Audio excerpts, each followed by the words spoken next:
Sage, JT Group Limited, and Atradius Collections. Now, if you've not done so already, do make sure you download the event app. You get all the details of all of our speakers and all of the lineup too. I always do fit in as many questions as I can on this stage, so if you do have questions towards the end of our panel and our upcoming presentations, I will go around as many as possible. We do go around with a microphone. Okay, let's get on to our opening panel here of day 2. This is the Data and RegTech Forum. So I'll just introduce our guests who are very handily here, so I don't have to invite them onto the stage. We are joined on the far side by Sandeep Amar, Head of Data Protection, Third-Party Assurance and Chief Privacy Officer at MSCI. We have Arunita Roy, Data Lead, Financial Markets at Reserve Bank of Australia. And finally, closest to me, we have Steve Rackham, CTO for Financial Services at NetApp. So a warm welcome for our guests today, please.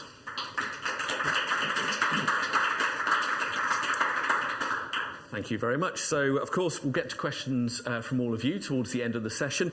And if you're one of our esteemed virtual delegates who is watching online, do put your questions in as well, and I'll get to those too through the app. So, well, this is a slightly complicated panel, I will say, because we are bringing so many different issues together here. There's the data side of things, there's the RegTech side of things. So what I think would be really handy, really useful for all of our guests here is to find out a bit more about each of you and what you do.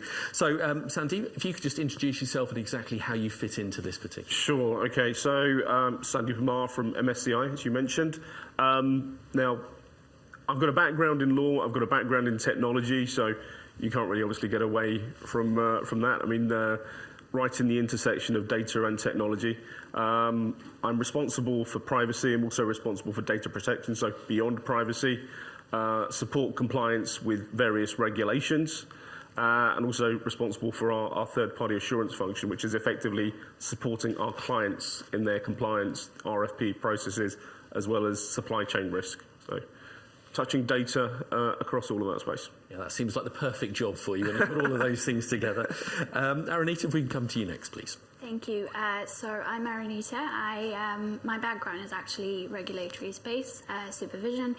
I used to work at the Bank of England, and I've recently been moved over to the Reserve Bank of Australia as a data and strategy advisor, helping them sort of come up with or essentially sort of understand the data landscape as it is, understand the APAC market, and understand and identify how best we can make use of the emerging technologies and look forward within the regulatory space. Okay, and Steve, if we come to you last, please. Thank you very much. Yep, Steve Rackham from NetApp. So a lot of people are kind of questioning who NetApp are, especially with financial services audience. We're a company that very much focuses on data. My background is in technology and data, so we help organizations look at, understand, manage their data. My role specifically is CTO for financial services, so understanding what's happening in the financial services world, what are the trends, what are the challenges, and then how we can help solve some of those challenges and really kind of look at the trends that are going on, where we fit in within that. Okay, that gives everyone a really clear idea of where we are starting from. Well, the obvious place for me to start, and is a key theme all through today, whichever stage you've been watching on, all through yesterday as well, is the influence of AI and machine learning and how that can get involved when it comes to data privacy and protection. It's been a huge theme, so we'll start with that today. And if we could start with you, Sandeep, on this one, where do you see that playing a role in ensuring data privacy and protection?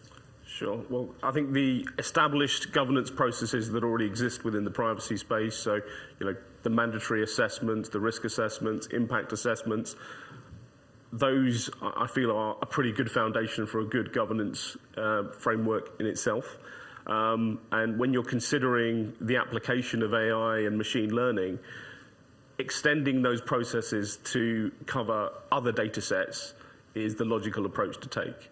I suppose if we're kind of talking in privacy and data protection terms, it's very much leaning onto the DPIA side of the assessment.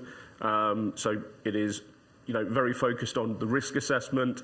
It's focused on the actual impact to the actual data subjects, the business itself, and really also understanding what your use cases actually are. So if it aligns to any true automation and automated decision making, you need to have additional governance in place to support, first of all, your internal framework, but obviously adhere to the compliance considerations as well. And as we know, that's evolving in the AI space at the moment. Evolving very, very quickly. Arunita, I'll come to you next.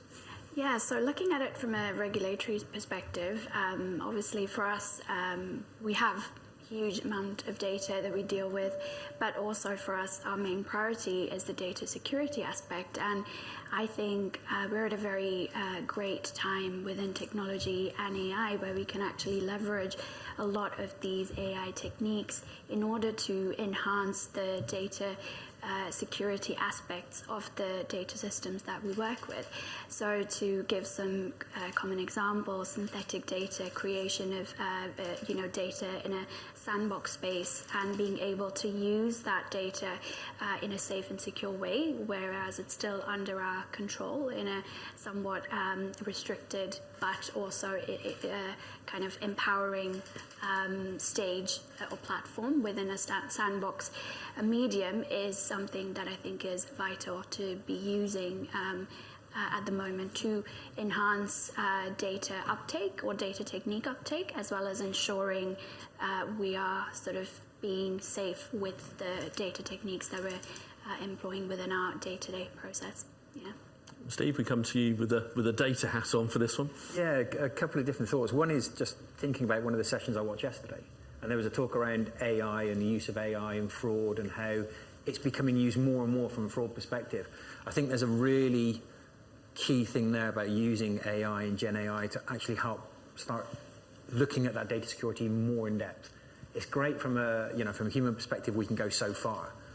But utilizing AI to almost combat that fraud detection, but then looking at the data side, the data threat is kind of key, and we see that in some of the solutions that are coming to the market now already. And then there's the other side of it is the longer term. It's the longer term retention of data and understanding that that data is needed, how you can manage that data, control it for long term because of regulatory compliance. And I think sometimes that's lost because people look at the now and forget the future, when actually that is still going to be needed to prove whatever happened. Does the speed of development in AI, Gen AI, technology, is that a big influence here, do we all feel? Because it only feels like yesterday I had someone run into my office with ChatGPT open on their laptop saying, look at this. And now it's almost amusing to think that someone was excited or surprised by it.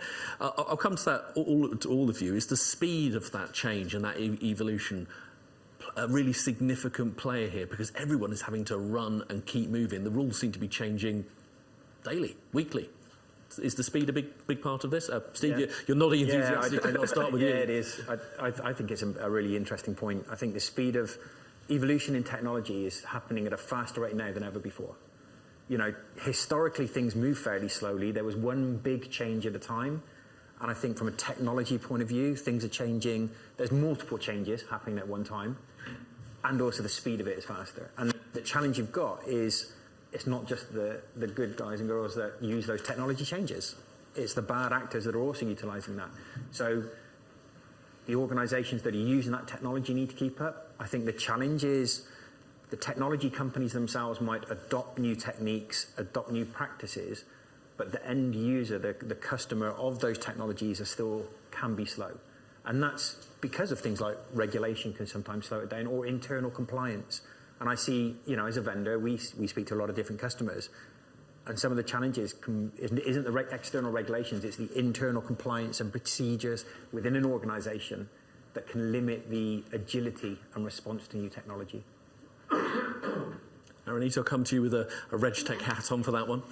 Yeah, I think it's similar to how Steve just pointed out, right, that everything is moving really quick. And I think especially within the last few years with a lot of interest and research within the space, it does seem like it's sort of progressing manifold. And coming from like a regulatory perspective, it is a bit of a hard position, if I could say, because we are in a state where we want to make use of this as much as possible and actually automate large chunks of our day to day. But again, we also have a massive responsibility that we're sort of tasked with very, very sensitive and very secure data. So for us, it's really a matter of actually experimenting and identifying if it is safe to kind of explore certain techniques, certain technologies, and not to kind of be pressured or compelled with that concept of, jumping on the bandwagon, because we really, being in the sort of regulatory government space, we can't afford to do that. So for us, I think our main priority is, as Steve mentioned as well, creating a governance framework internally to ensure there's a safe and secure way that we are exploring these techniques, and our sort of staff are being able to be upskilled and be empowered to be able to make use of these techniques, whilst also ensuring that we collaborate with the industry. That's through sandboxing exercises, that's through very safe, secure environments set up that we can kind of, again, experiment on in a bit more controlled, regulated, managed way. And then, yes, come to a sort of product or decision that makes it kind of safe for us to decide, yes, that is something that we want to explore. And that usually, takes the form of a few years of research and kind of a white paper solutions before we kind of decide to embark on something. So for us, that is quite a pertinent topic that we deal with. Yes, I'll diplomatically phrase that as a task, maybe on the unenviable end of the scale. Sandeep, I'll come to you on the speed of change there. Sure. Well, I guess I'll just kind of open by saying that, first of all, this is not new. AI and machine learning, it is absolutely not new.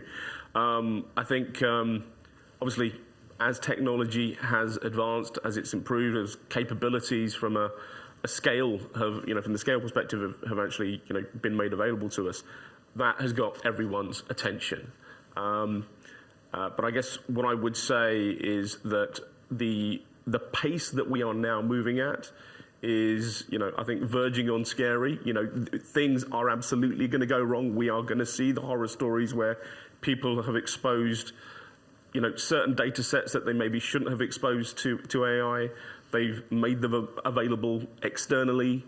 We're going to see, certainly hallucination. We're going to see decisions being made that, maybe we're over-trusting the actual output, because if you haven't trained your models correctly, you haven't got the appropriate governance in place and the controls in place, then things are going to go wrong. And I think we are going to see that given the pace that things are moving.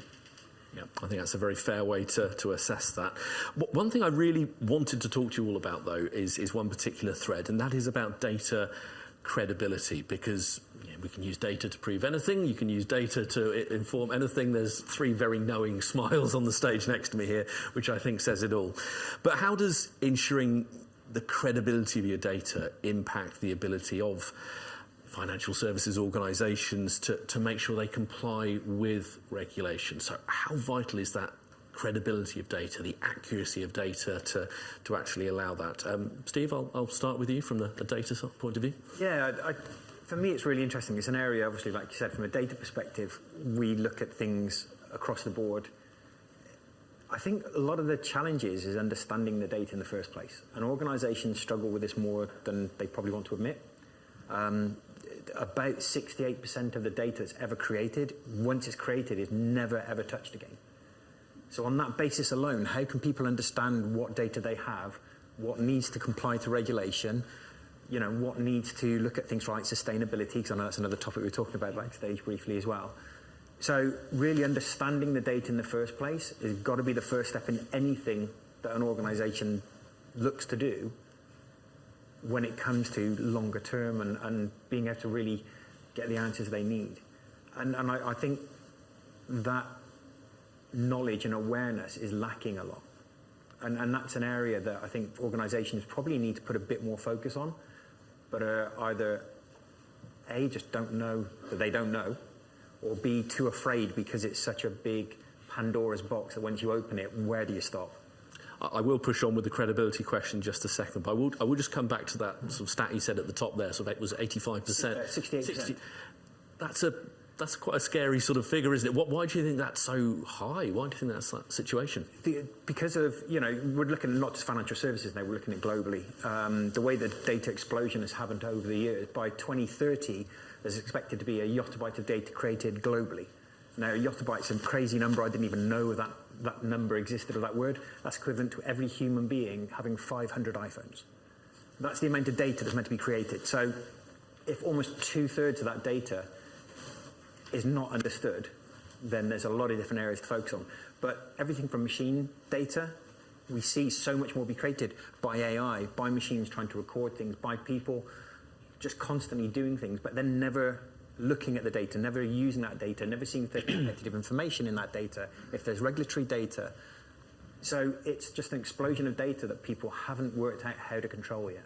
Yeah, sorry for going off on a tangent there. Like I'm a dog spotting a squirrel on a walk. I got distracted by it. Let's go back to the question of credibility. If I can pass that further down the line, and I promise not to look out for any more squirrels. So I think thinking about the data that we handle is, regulatory data, industry data is what, firm submits their data to us, and that's what we have to sort of decipher and understand and kind of come up with the regulatory outcomes. So in that, I would say that firstly, validation, especially making use of what's available to us, like data techniques and technologies now, understanding, again, as Steve mentioned, firstly, understanding the data that comes through, understanding whether the firms themselves actually understand the, mass load of the data that they're sort of just sending us because we've sort of asked them in terms of compliance. So firstly, identifying whether the data is fit for purpose, whether the data is actually something that is relevant. And then secondly, identifying ways to incorporate data validation checks, data validation controls, to identify, the credibility of the data that eventually we will have to handle, and then I guess pass back in a way in terms of the next questions and regulatory angles that we want to explore with our firms in that lens. So for us that is very important. And I'm afraid I'm going to do another tangent here because I'm genuinely interested. How do you actually go about validating that credibility? Because I'm sure a lot of people will come to you with data, and in their eyes, it is credible. They think it's credible. I don't think many people would go with data they didn't believe to be credible. That's a tough ask. How do you go about doing that? I agree, and that's why I think it's very important to have these open. I think specifically for us in our industry, it's very important for us to have the open channels of communication with the firms, which is how we sort of do these exercises, and that's something that we heavily rely on, maintaining that kind of transparency and conversation between the firms, and helping them in some cases actually with a lot of new regulatory reforms coming in. Sometimes it is a matter of actually discussing with them and helping them understand what is expected within a particular parameter of data ask. So I think through those channels is how we ensure and try and maintain that that sort of mutual understanding, whether they're at the same level that we're trying to ask them to come up at, if that makes sense. I said I wouldn't go off on a tangent, so I lied. I lied to you all. I do apologise. Sandeep, to you, the question of credibility in data. Right. Well, I think Arunita and Steve already kind of summed it up pretty well, but I guess what I'll probably add to that is it's about integrity. I'm going to bring it back to kind of data protection generally, so confidentiality, integrity, availability. That's the key triad that we kind of know in the security, the cyber, the data protection world. So integrity is absolutely critical. So it comes down to the controls around your data set. It comes down to the methodology that you actually use for your use case for your business process, and ensuring that you actually got integrity and those checks and balances at every level. So from when the data is collected or created at each transaction, you need to be able to demonstrate that integrity is being maintained, and only then can you be sure it's credible. Moving on to why data is so important when it comes to meeting regulatory requirements in the financial services industry. Sandeep, I'll start with you on this one. Why do you feel the data is so important when feeding into those regulations? Because I guess without the data and the quality information, you have got no idea and no visibility if you're hitting those regulations. No, absolutely. I mean, it's all about the substantive requirement that you're trying to demonstrate you meet, and you're going to do that through your data. There's no other way you can do it. I mean, we can just say, yeah, I'm pretty sure that looks good, but how you're demonstrating it, and the key word I'd go back to is accountability.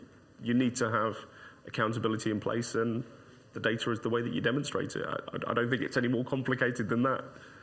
How do you reach that accountability, though? What advice would you have, if, from your perspective, of reaching that point of that visibility, that level of accountability, to make sure the data has quality to it?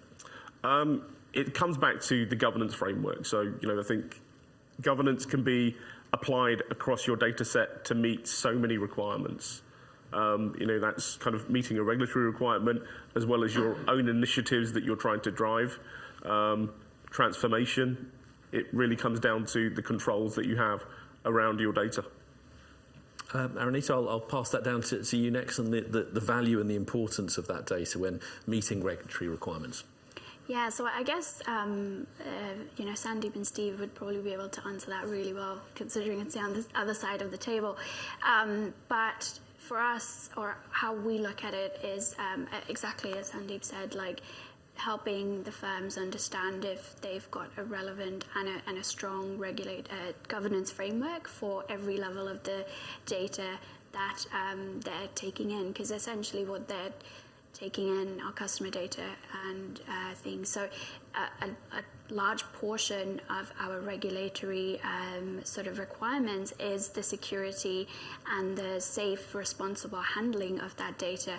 So how we approach it from, as I said, this side of the table, is ensuring that they have those governance frameworks in place, whether their senior leaders are actually aware of the process from, as Sandeep mentioned, right from when the collection happens to the various stages that it has to go through.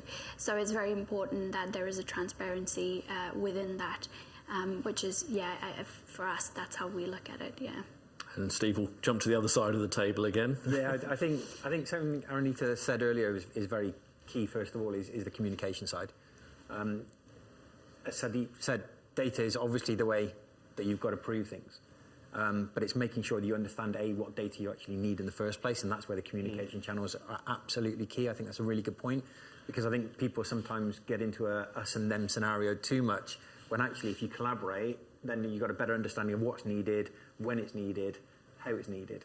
And then on the data side, the data is absolutely key, because that's the way you prove anything. So it's ensuring that data is credible from the start, making sure that data, again, to your points, is secure. The data is there available. It's not been tampered with. The data is going to be available in the time period, because, again, you can't wait forever for these things.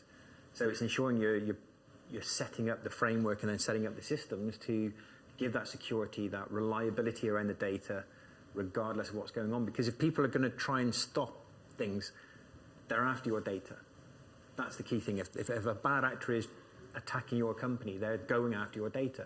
So you've got to do everything you can to secure that data, make sure it's available, whether it be for your ongoing business or the regulatory compliance. Now, we've mentioned sustainability and ESG a couple of times through a couple of the answers now. So let's dig into that a little bit more, about different RegTech solutions. And obviously, we'll be looking at you from the more data side of things. But Sandeep, we'll start with you. How do you feel those kind of solutions are being used to help accelerate the cause of sustainable finance? Well, okay. It's a big question. It is a very big question. I think it is ultimately because you need to collect and gather an awful lot of data to be able to demonstrate compliance in these areas. And in actually doing that, you're obviously creating more data when you're actually doing that analysis. A lot of it is done through kind of data streams and data analysis and data lakes and all of these kind of buzzwords. And I guess what I would say is that RegTech is actually ultimately accelerating that analysis and that data gathering. That's probably the key thing for me, and allowing you to actually insert decision points so you're actually able to draw conclusions from that data that may have not been so obvious when you're looking at them in silos. Sorry, what was the question? Wasn't sustainable. It's how RegTech solutions are being used to monitor compliance when it comes to sustainable finance and furthering that cause, I suppose. As we said, a huge question. Yes, that's why my train of thoughts was like that links up to so many different things. So I think, again, looking at it from a regulatory side, I'd like to highlight some of the ways that as supervisors or as the regulatory industry in general, we're trying to bring in these reforms that advocates this responsibility for the firms that we supervise, for the industries. So for that, the Bank of England had actually introduced for the first time a climate risk part of stress testing, and the first results came out in 2021. There was, the introduction of the Green Finance Action Plan, and I think 2020, Rishi Sunak. Last year, Rishi Sunak, I think, introduced the ESG green bill. So all of these kind of reforms hopefully highlights that as a regulatory industry, we are very keen to kind of work with the firms that we supervise and with the different industries, and especially finance, and highlight to them the importance of these initiatives. So I think through this, that's I guess the only way that we can impact this channel. And that's, for us in the regulatory space, that's how we kind of look at it, because we want the firms and the companies producing these RegTech solutions, as you mentioned, to also follow in this kind of overall sustainable finance perspective, instead of being very careless with the ways that they are making use of this. So yeah, that is very important for us. Yeah. Steve, you're approaching this from a slightly different direction. Yeah, I've got a lot of thoughts on this area. It's an interesting one. From a regulatory point of view, I think I look at things like from the data perspective. Data can be used to help understand what's going on from a sustainability and an ESG perspective. An interesting one for me, though, is that data quite often isn't included when you start looking at an ESG perspective. So the regulations look at carbon footprint, electricity, water usage, that sort of thing, but it doesn't focus on the data itself. And the data actually has a massive impact on sustainability. I gave some stats earlier about the amount of unused data. That unused data globally, the footprint to manage that data from a carbon footprint perspective is larger than the entire airline industry every year from a carbon footprint impact. So data has a massive impact when it comes to ESG, but we just use the data to prove a point, not actually understand the impact of the data itself. So understanding what you have might help from a regulatory point of view, it might help from a competitive information point of view, but it can then also help to understand what you have from a sustainability perspective. Do you need that data? Again, we talked about the evolution of technology at such a fast pace. People are so used to creating lots of data and just keeping it. No one wants to get rid of it. No one wants to be that person that hits delete. It's under sort of the digital mattress, isn't it? Really? Absolutely. But at some stage, people need to have a look at this. And again, accountability. Whose data actually is it? Who owns it? Do you still need that data? Because a lot of the time, that's not even needed. And sometimes you're hitting regulatory issues that you didn't know you had because you haven't removed data that you shouldn't have. So that whole awareness of data can play into the sustainability massively, as well as the regulatory side. Yeah. Just wanted to add to that. I think maybe the regulators need to be thinking about the cost of compliance. I think that's maybe another dimension to add. I appreciate it's never going to be a one-size-fits-all, but I think, Steve, you made some really interesting points there. Thank you. There are further things I want to get into, more on the advice side of things, about how people can get sort of data fit, data healthy. It's probably a better expression, which has completely escaped me right now. But what I will do is jump to the room to see if there's any immediate questions from anyone for the panel, if there's anything immediate. If not, I will continue. But I never want to be too selfish by hogging all the questions. Right, that's where I want to go to next, and that is really advice for anyone in the room or watching from home or their office, and that is advice all of you would have from your different perspectives about getting your data in shape, whether it's to fit in with RegTech, whether it's to make sure they're not keeping things they shouldn't. How should you go about doing it? Because it seems from the outside an absolutely impenetrably difficult task, potentially. Steve, I'll start with you on this one. What advice would you have? Yeah, it's a lot of it is communication and talking with. There's a lot of companies out there that can help in this space, and this isn't trying to be a sales plug, but from my perspective, we are a company. There are lots of companies out there. We work with companies all the time to better help understand what data you have, where it is it important, get that awareness. Are you compliant to regulatory requirements? Are you aware of what competitive information you have? So there are a lot of solutions, and to be honest, a lot of organizations are working with companies now that can help, but they'd never thought they could help. So sometimes you're so used to doing one thing, it's this thing that you know what you know, and until you ask a question that's different, you don't realize what's available. So speak to the vendors and organizations you currently work with, because you'll be surprised how much of them can actually help. And, we're a prime example of that. We help organizations without them realizing all the time. Yeah, don't be afraid to ask help. Arunita, I'll come to you next on this one. Again, you're approaching this from a different point of view. You're on the receiving end of a lot of this data. What advice would you give to make sure people are providing people like you with the information you need? Yeah, so as I said, or as we sort of talked about quite a lot within the panel, was understanding your data is so important. Understanding if the data that you are sending is relevant and that fits into actually the regulatory reform that is being asked. And two main things in that space I'd like to highlight is, firstly, the data governance framework is so important. Having an internal solid foundation of a data governance framework that is able to, at every level, tag the specific data usability, the data context, and the data availability for that specific level, and whether it's actually required and fits into the whole, from a regulatory ask perspective, whether that's actually needed.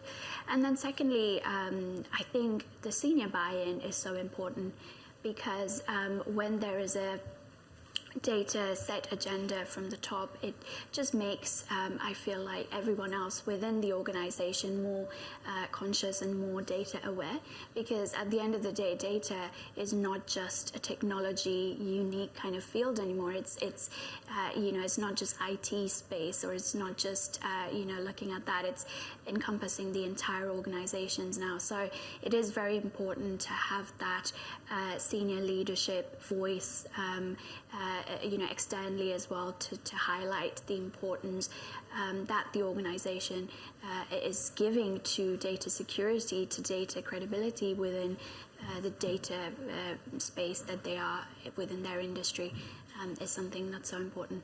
Yep. And Sandeep, we started with you, so I'll give you the pleasure of closing the panel. Okay. Well, I'm going to build on the points around data governance, and I guess what I would kind of highlight is that a key part of governance is actually understanding your data. So you need to classify it correctly. It's effectively metadata on your data. So, we talked about accountability. If you know who your business owner is, they need to have some skin in the game here. It is not purely leaving it to the technologists to manage. There needs to, that data is there for a business purpose. It's there for a business use case. In some cases, that's going to be linked to a regulatory requirement. So those stakeholders need to have a seat at the table. And that also ties in with how long we need to keep that data for in the first place. So data retention, what's the regulatory requirement for how long we keep it? Not just we're going to put it on the back, on the back shelf just in case. That in itself actually creates, regulatory risk. So, if you did have an exposure, did have a breach, you're ultimately going to be, creating a lot more pain for yourself if you've got more data that's actually exposed. So, I'm going to bring it back to, as I said, kind of data governance, classification, know your data. That's awesome, great advice. Sandeep, Arunita, Steve, thank you so much for your time, your insight. We've covered a huge amount of ground, and thank you from our audience. Thank you very much indeed.